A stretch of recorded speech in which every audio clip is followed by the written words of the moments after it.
नमस्कार दोस्तों, जीवन की कथा यूट्यूब चैनल में आपका स्वागत है। दोस्तों, आज का प्रसंग बहुत ही ज्ञानवर्धक है, इसीलिए अंत तक ज़रूर देखें। दोस्तों, एक गांव में भूख, प्यास, नींद एवं आशा नाम की 4 बहनें रहती थीं।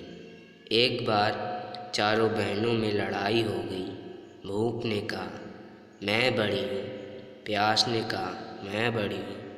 नींद ने कहा, मैं बड़ी हूँ। और आशा ने भी कहा, मैं बड़ी हूँ।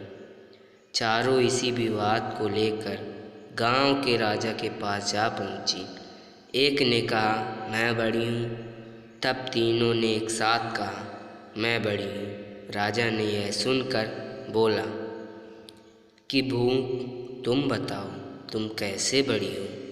तो भूख ने कहा, मैं इसलिए बड़ी हूँ क्योंकि मेरे ही कारण घर में चूल्हे जलते हैं और अच्छे अच्छे पकवान बनते हैं और थाली सजा कर दी जाती है, तब मैं खाती हूँ, इसीलिए मैं सबसे बड़ी हूँ। यह सुनकर राजा ने अपने सैनिकों से कहा कि जाओ, गांव के प्रत्येक कोने कोने तक यह घोषणा कर दो कि आज से किसी के घर में भोजन नहीं बनेगा।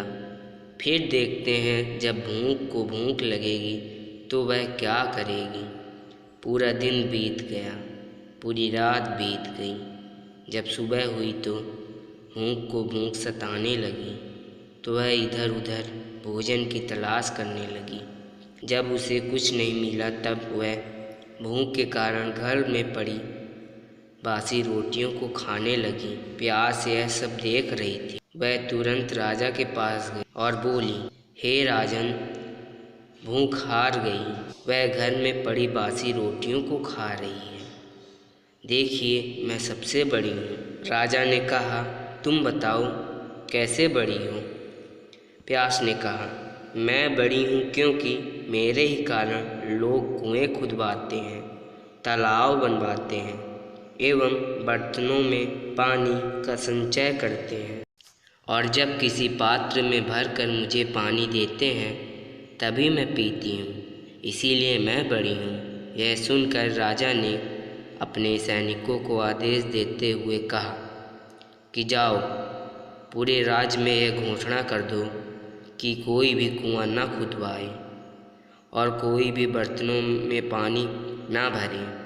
सभी तालाबों और कुओं में कड़ा पहरा लगा। देखते हैं, जब प्यास को प्यास लगेगी तो वह क्या करेगी।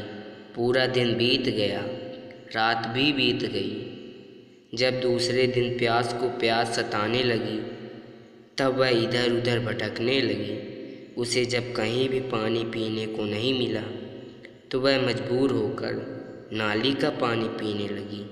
नींद यह सब देख रही थी। उसने तुरंत राजा के पास जाकर कहा, हे राजन, प्यास हार गई, वह नाली का पानी पी रही है, इसीलिए मैं सबसे बड़ी हूँ। राजा ने कहा, तुम कैसे बड़ी हो?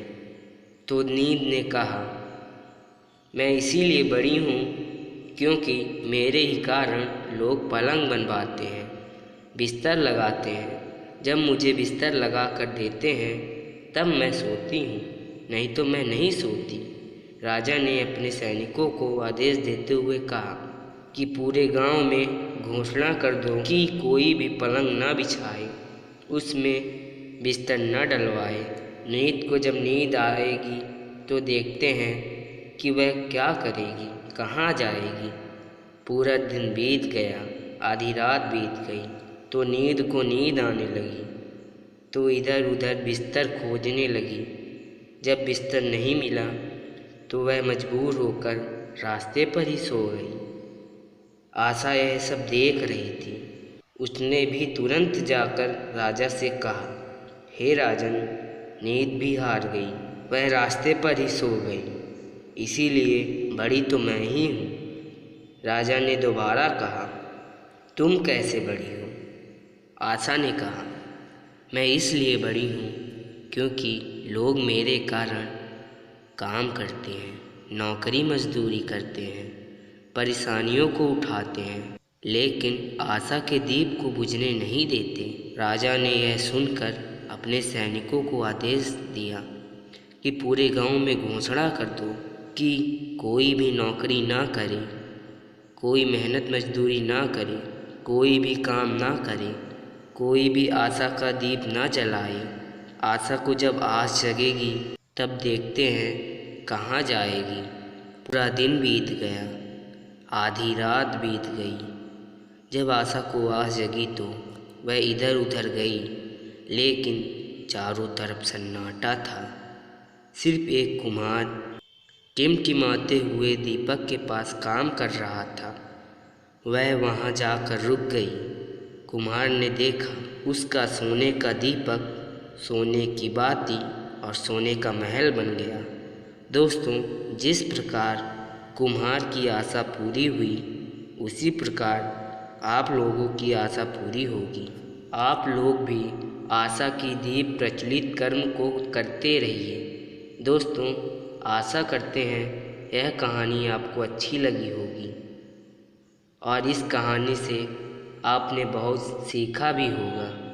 अगर यह कहानी आपको अच्छी लगी हो तो एक लाइक ज़रूर कर दें और चैनल पे नए हैं तो सब्सक्राइब करके बेल नोटिफिकेशन को ऑल पे सेट कर दें, जिससे ऐसे ही और ज्ञानवर्धक कहानियाँ तथा पौराणिक कथा आप तक पहुँचती रहे। एवं कमेंट में ज़रूर लिख दें जय श्री कृष्ण, राधे राधे। धन्यवाद दोस्तों।